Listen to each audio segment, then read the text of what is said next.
Kulipo pambazuka alfajiri ya Ijumaa katika kusini mwa Lebanon, milio ya ndege za kivita na sauti za milipuko ilipasua anga lililotanda ukungu wa vita. Wakati macho ya dunia yakielekezwa kwenye mazungumzo ya kijeshi yaliyokuwa yakifanyika mjini Washington, wanajeshi wa Israeli walikuwa wakisonga mbele ndani ya ardhi ya Lebanon, wakivuka maeneo ambayo kwa muda mrefu yamekuwa mstari wa mgawanyiko kati ya maadui hawa wa jadi.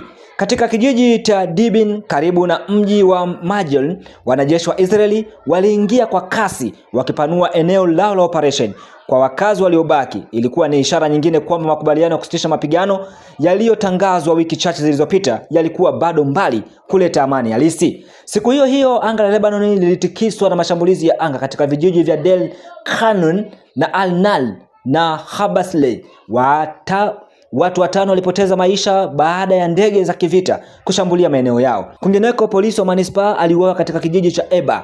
Kila shambulio liliongeza orodha ya waathirika wa vita ambavyo vimeendelea kuikumba Lebanon kwa miezi mingi. Lakini maelfu ya kilomita kutoka uwanja wa mapambano ndani ya ukumbi wa mikutano ya Pentagon nchini Marekani, kulikuwa na tukio ambalo wengi hawakuamini kufikiria lingewezekana.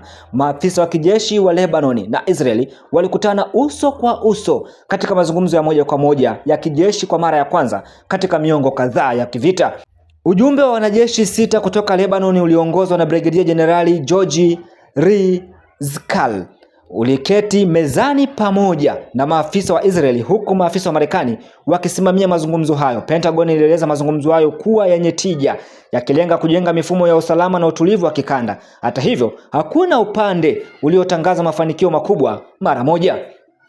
Changamoto kubwa iliyokuwa mbele ya mazungumzo hayo ilikuwa ukweli kwamba kundi la Hezbollah, ambalo ndilo lengo kuu la operesheni za Israeli, alikushiriki kabisa katika majadiliano hayo. Zaidi ya hapo, viongozi wa Hezbollah tayari walikuwa wameonyesha wazi kwamba hawatakubali matokeo yoyote yatakayofanyika bila ushiriki wao. Kwa upande wa Lebanon, wajumbe wao walifika Washington wakiwa na lengo moja kuu: kuhakikisha usitishaji mapigano unakuwa wa kweli na wa kudumu. Walitaka kufufuliwa kwa kamati ya kimataifa iliyokuwa ikifuatilia utekelezaji wa makubaliano ya vita yaliyosimamiwa na Marekani mwishoni mwa mwaka 2024.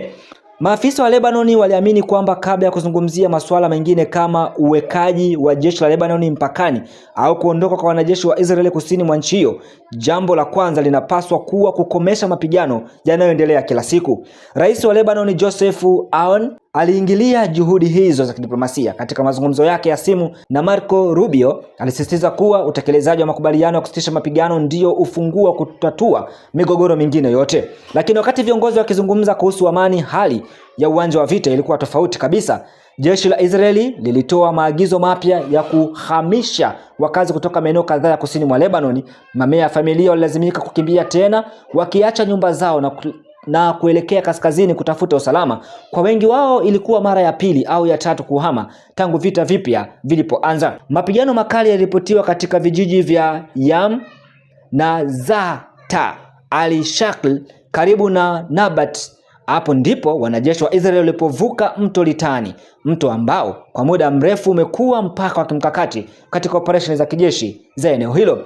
Hezbollah ilidai wapiganaji wake walishambulia vikosi vya Israeli ndani ya Yoma. Hii ilionyesha kwamba licha mashambulizi makubwa ya anga na ardhini, kundi hilo bado lilikuwa na uwezo wa kupambana moja kwa moja dhidi ya vikosi vya nchi ya Israeli. Macho mengi yalielekezwa pia kwenye ngome ya Beaufort, kasri la kihistoria lililojengwa wakati wa vita vya msalaba karne nyingi zilizopita. Ngome hiyo ipo juu ya mlima uliotazama sehemu kubwa ya kusini mwa Lebanon. Wachambuzi wa kijeshi walijiuliza ikiwa hatua ya Israeli kuvuka Litani ilikuwa sehemu ya mpango wa kutwaa eneo hilo la kimkakati. Waziri Mkuu wa Israeli Benjamin Netanyahu alitembelea mstari wa mbele wa mapigano siku hiyo akiwa amezungukwa na wanajeshi wengi.